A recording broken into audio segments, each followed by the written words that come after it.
Hey gorgeous bookworms! Welcome back to my channel. I am Navya. As you already have seen the title of the video, today I'm going to be doing my March reading wrap up. Like 2025 is going so fast. It's already April, guys.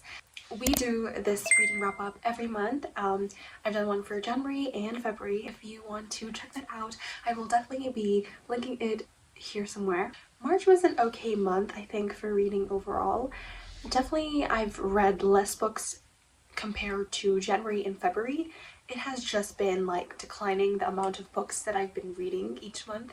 Before starting on the wrap up, let's do the monthly statistics as always. I read a total of 11 books. The total number of pages that I read in March is 4,515. I read 4 books on my Kindle and other all were physical. I did not listen to any audiobooks this month. And my average rating was a 4.06. If you guys have seen the video where my prompt jar picks the March read, I picked 6 books for my TBR, and I also had 2 more. So in total I had 8 books on my TBR for March, and from my TBR I only read 2 books. That's right, guys, I only read 2 books for my TBR, and that is so awful. But this month hopefully I will be reading more. I read 6 romance this month, and the remaining 5 were all fantasy books. Okay, so let's start with the first book that I read in March, which was Terms and Conditions by Lauren Asher. So Terms and Conditions is the second book in the Dreamland Billionaire series. After fine print, I had very high expectations for this one, and it did not let down, okay? This is basically your marriage of convenience, office romance, grumpy, ex-sunshine. You know, those are the tropes of this book. So basically we have Declan Kane, who is the oldest brother of the... He is the eldest of the Kane brothers. There are 3 brothers, and Declan is the oldest. So this is his story. His grandfather died, so he has basically been tasked to marry someone and then have an heir so that he can get his inheritance and become the CEO of Dreamland. Okay, which is basically like Disneyland, you know. So he has driven out so many candidates and no one's willing to marry him anymore. It's like something like that. And then what happens is that his assistant, who is Iris, she steps up and proposes to be his wife in name. Okay, so she is ready to do that for him, and that is basically the whole plot. I give this book a 4.25 stars. I do not love this as much as the fine print, but this was a good story as well. I just love Lauren Asher's writing. I definitely think she is becoming my favorite author right now. Loved the slow burn that this book was giving. I loved the diverse representation that this book had. I love how Lauren Asher has discussed topics such as dyslexia and anxiety, not really overpowering them much in the book. I think that's just perfect how the topic was dealt. I think Declan has his own daddy issues and he's really complex. He's okay, I think. He's not bad, he's grumpy, but for her he's like just like he will do anything for her. I really liked Iris. I think that she's absolutely bold. She can speak her mind. She's like a very confident woman. Overall, I love this book and I will recommend it. Next, I read on my Kindle, which is No Exit by Taylor Adams.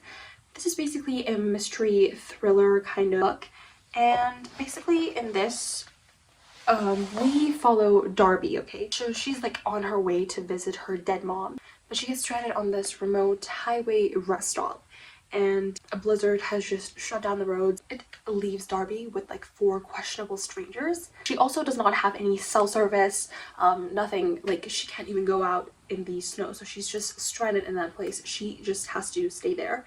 But what happens is that she starts to unravel different secrets of these strangers that she's with, and it's just that can she just trust the people around her? Can she trust those 4 strangers, or what should she do? It's just a question of how will she survive it. Okay, this book was a 2 stars for me, honestly. I think it's even like a 1 star, but I don't know if I should give this a 1 star because I kept reading this. I should have DNF'd this book, but I could not. It's so hard to DNF a book, guys. So I don't know, I just kept going and going with this book even though I was not interested fully. I've seen people like this book and I don't know, did we read the same book? I don't know. I just did not feel connected to any of the characters. I did not care for the plot. I did not care for the characters. I did not care about the story at all.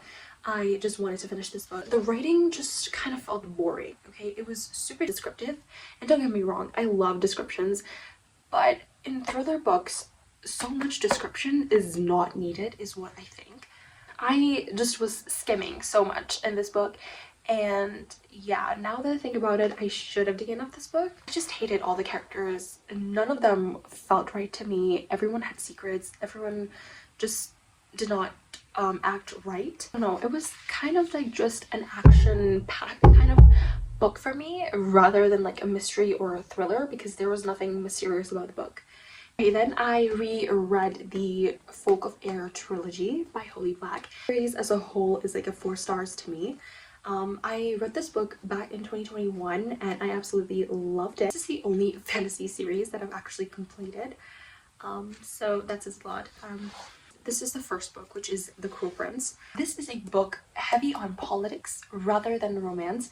People might say it is romantasy, but when I say this to you guys, please be clear that this is more politics and more about the world of fairies rather than just romance. Yes, romance is there, but it's a subplot. Subplot meaning that you get a little bit of hints of romance in it, but don't think that this book is heavy on romantasy. I've seen so many people go into this book thinking that it is a romance with fantasy, but this is just not that heavy on romance. This book is basically about a mortal girl who is Jude, who gets taken away with her 2 sisters into the Fae world, okay? That is the immortal world. So she gets taken away with her 2 sisters, Vivi and Taryn, and they get taken to this Fae world. Their parents are like killed because of their betrayal, and Jude just has to make a place in a world where she does not belong. Coming on to my thoughts on this book, I gave this book a 4 stars. I ate this book up for real. I think this was a great book for, you know, setting up the world and everything, the characters for the whole series. Even though this book is like very political and it just talks about the power and betrayal and everything, I just felt very, very drawn to it. I don't like politics that much in real life, but in this book, I ate it up. It was amazing to see such a compelling and power-hungry characters in this book. And I just love Holly Black's writing. It's phenomenal and so descriptive and just perfect and very, very easy to read actually. Even the world building was really great. I loved how easy it was, you know, to just fantasize about it. The characters, our main character is so bold and confident and just everything that you can see in a warrior. I loved Carden, even though he's such a bully in this book. I just felt like other characters were a bit mean and annoying. Overall, it was a twisted and thrilling and very, very magical book. I loved it and I think it was great setup for the other books in the series. The second book in the trilogy is The Wicked King. And this one just follows right after The Cruel Prince, so I'm not going to be telling you much about the detail. I give this book a 4.5 stars because this was so great. Okay, in this book we get more romance because we didn't get much romance in the first book, so this one is, you can consider a bit more romantic than that one. But this had a great amount of politics in it. It had great amount of, you know, romance in it. It is true enemies to lovers because they just hate each other so much. I definitely enjoyed it more than the first book, and the pacing was also great. I think I enjoyed this book a lot, and I even did complete this book in like 1 day. I love the tension between the 2 characters and their denial for each other. This was also an amazing read, and yeah, I love it. So if you're reading Cruel Prince, then please do read the second book. Like, if you start The Cruel Prince and you think this is like boring, please do not stop at this because it just gets better. Just read The Wicked King, and if you do not like this, then you can stop. But without reading this one, I don't think you can judge the whole series. And then I also read the last book in the series, which is Queen of Nothing, and this was such an epic book. It was such an epic finale for the whole series. So this also just happens right after The Wicked King, and this book I gave this book a 5 stars. It was a reread, but still I gave this book a 5 stars, and this is my first 5 star for the month. And It just was amazing. It was everything I wanted in a book and more. Just when I thought the series could not get any better, this ending was just perfect. This book from start to finish just kept me on my toes, and this also I finished in one whole day. The relationships between the characters, the character development, everything was really great in this book. I don't think this book has any weakness at all, actually. I just loved Carden and Jude's banter, their relationship, their love. I just loved everything about them. Overall, this book was an amazing finisher to the series. This is just filled with amazing plotting and scheming and just so much love, you know, and just it was so magical. I think I just love this book. Next, I read The Final Offer, which is the last book in the Dreamland Billionaire series by Lauren Asher. So I completed the whole series, this one as well. So this is one series off the list. So in this one, we follow the youngest Kane brother, who is Callahan Kane. So we all know that the grandfather passed away. So basically his task is to sell the house, the small house that they have in Lake Wisteria, to get his inheritance. What he doesn't expect is his ex, Alana, to be living in that house. Whose heart he broke a few years ago. He has to basically convince her to let him sell the house, and yeah, that plays a huge part in the dynamic between them. But I love this book. I think this book was my favorite in the whole series. I just love this. I thought the fine print was amazing, but this was even more better. This is a 5 stars read, even a freaking 6 stars for me. I still think about this book to this day every day. I think about this book every day, and I just love it so much. I know this is like a behemoth of a book. It's very thick, but let me tell you, this book was so worth it for being over 500 pages. Usually a romance book over 400 pages is like a no for me, but this book was a yes. I was scared to read this book because it's very huge, but now I know why it was supposed to be this huge, because there were issues that needed resolving. I think Callahan is also my favorite brother. He deserves so much. He is just so amazing and kind, and he's just everything. This book was well paced, it was entertaining, and it was just the perfect finisher to the series. The book was such an emotional roller coaster. Alana is basically a mother, okay, now. She just loves her child so much. I see the kindness, care that she has for her child is so cute. She was such a deep and a strong character. Even Cal, he's such a deep character. He is such a strong character. He himself is fighting with his addiction, and he is willing to face his fears. He is willing to stop his addiction. So that says a lot about him. We see a lot of character growth in this one as well. I think Cal is such a cute, broken golden retriever. Our boy. This was a cute, fun, emotional roller coaster, and I definitely recommend this book. I think you can read this as a standalone as well, but reading this as a whole series is just so much more magical, and I think this book just gave me everything that I wanted and more. So this is my favorite book of March. Up next, I read King of Sloth by Anna Huang. Finally, guys, this is finally off the list, and finally I can wait for King of Envy, which is coming out on April 29th. I'm so excited to read that one because that is about Vuk Markovic, and I'm just so excited to see his story. So King of Sloth basically revolves around Javier Castillo, who is a very rich man's son. He is basically he is lazy and very carefree. He likes to parties, and he just loves spending his father's money. On the other side, we have Sloane Kensington, who is just basically such a strong, independent woman. She is doing her own thing. She started her own empire because she did not want her family name associated with her. Javier is basically Sloane's client. She is his PR, you know, like management kind of thing. But what happens is that these two can't stand each other, like at least Sloane can't, if not Javier, but they can't stand each other. Things kind of take a turn when Javier's father dies, and there's a list of rules for him so that he can earn his inheritance. I give this book a 3.5 stars. This was my least favorite book in the whole Kings of Sin series. This is basically reverse Grumpy X Sunshine, so reverse Grumpy Sunshine means basically that the girl is the grumpy one and the boy is like the sunshine one. Sloane is basically like an ice queen. She's so aloof, she's cold, but something's made her that way. Javier is basically so warm, he's like a ray of sunshine, he's goofy. I did expect a lot more and from this book, but it just did not hit that much. 3 stars is not a bad rating, okay? It was still like pretty much average for me. I think it was okay, it was not bad. I just did not get the dynamic or the spark between Sloane and Javier. I just found the writing a bit boring and a bit lengthy. I loved how Sloane had this cute relationship with her half-sister, who is Pen, and I just loved the dynamic between Pen and Javier as well. I just felt like these two people were so different from each other, and I don't know, usually opposites attract, but I just did not feel it in this book.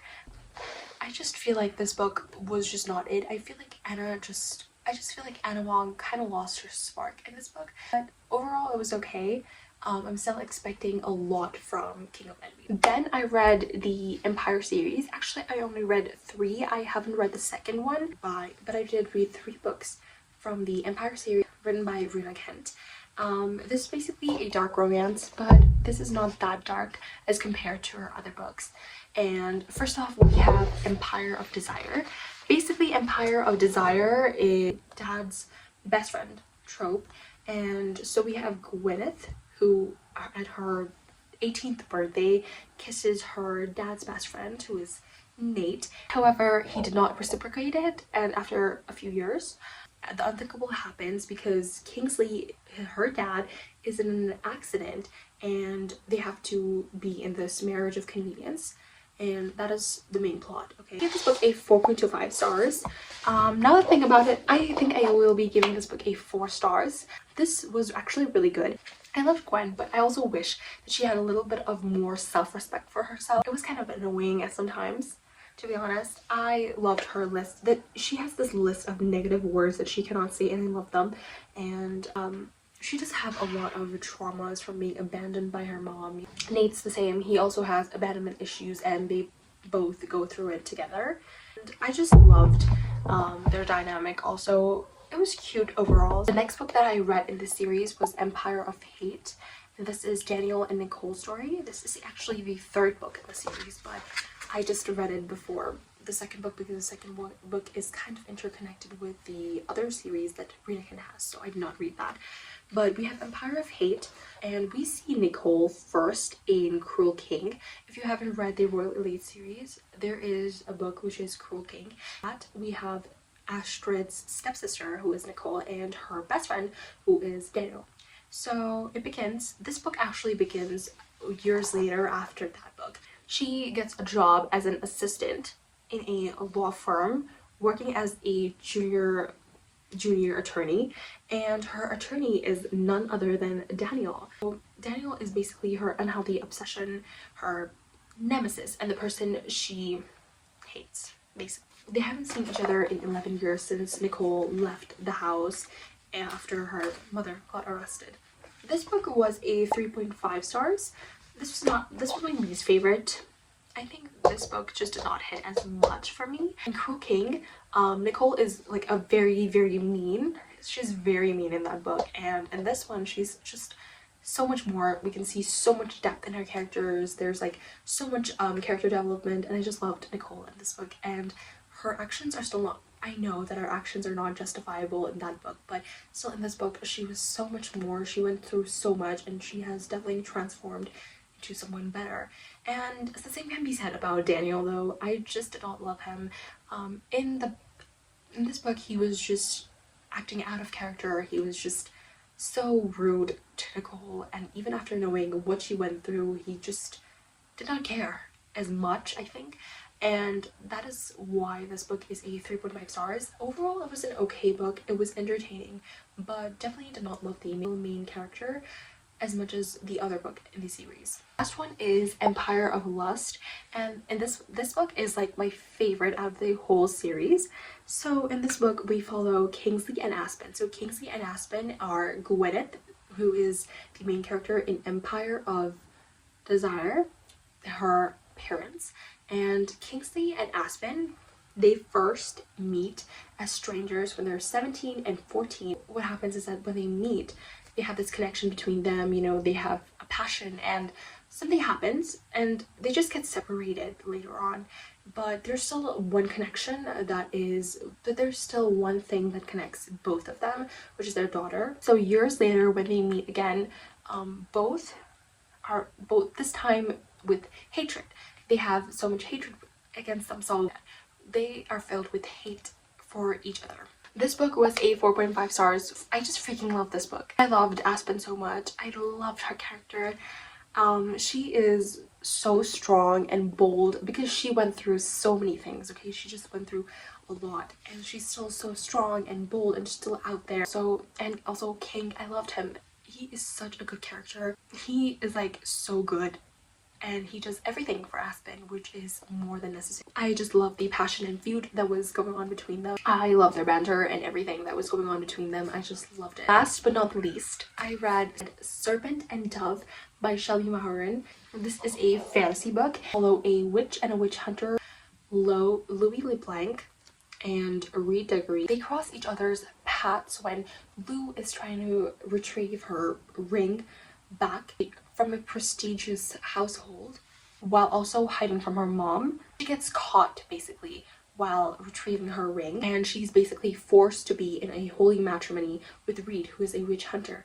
And he does not know that she's actually a witch. So basically, in this world, witches and witch hunters are in a feud from a long time ago. Okay, there is no kind of connection between them. They just want to kill each other. When a witch hunter sees a witch, they just finish them off, and when a witch sees a witch hunter, they just finish them off. I gave this book a 4 stars. It was a bit slow in the beginning, but after the 100 or 200 page mark, it slowly started getting really good. I wish this book had a bit more world building in it. I wish to see more about the witches' coven and about their magical systems. I loved the characters, and I loved the plot twists that were happening. After the 200 page mark, there was plot twist after plot twist, and it was just crazy. Lou is basically a witch who has given up her magic. She is hiding from her coven, and she is just surviving in Caesarean, which is the town that she is currently living in. She's just basically stealing to make ends meet. While Lou is very goofy, she just says what is in her heart. Funny, rebellious, bold. But Reed is like the complete opposite. He is straight-laced. He is a rule follower. He basically contributes to charts. So he's basically everything good. I just loved Lou and Reed. They are true enemies to lovers. I just loved their dynamic. I just love their banters. I loved how their relationship just blossomed. This book is just filled with magic and just betrayal, and it was amazing. Overall, I love this book. And this book just ended in a cliffhanger, which I absolutely hate, but this means that I want to keep going with the second book, so hopefully I will be reading the second book in April. I'm so excited to read the second book. So that is it, guys, for all the books that I read in March, and I hope to read more in April basically. But if you guys like this video, please do not forget to like, share, and subscribe to my channel, and also turn the post notifications on, and I will be seeing you guys in my next video. Till then, bye.